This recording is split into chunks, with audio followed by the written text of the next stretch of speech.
In the following few videos, we will learn how to handle exceptions in our RESTful Web Services application built with Spring Boot and Spring MVC.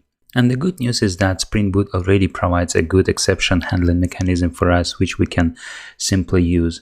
I will bring up a browser window. And some time ago, I have published a blog post on how to handle exceptions. This is my apps developer blog. And under RESTful Web Services, if I go to Spring MVC, I'll have a list of tutorials that I have published. And here I have handle exceptions in Spring Boot RESTful Web Service. So if I bring it up here, I have an example of exception that might be returned if an exception takes place in our application. And if you look closer to this error message, it is pretty much detailed. Like, it contains timestamp, it contains HTTP status code, it contains the description of this status code, like 500 is internal server error, and it contains a message that describes this exception that took place. And all of these details are very useful to have, and I didn't need to write a single line of code to return this JSON representation of the error message. It's all being provided to me by the framework, which is good.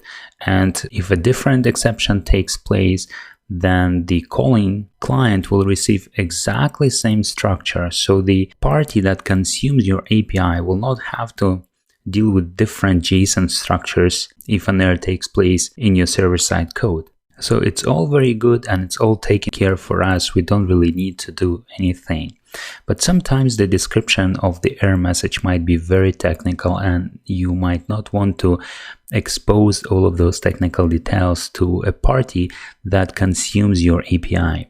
So you might want to return a more user-friendly error message, or you might want to handle a few different exceptions and then consolidate them into a single error message that will make sense for your application and for the party that consumes it.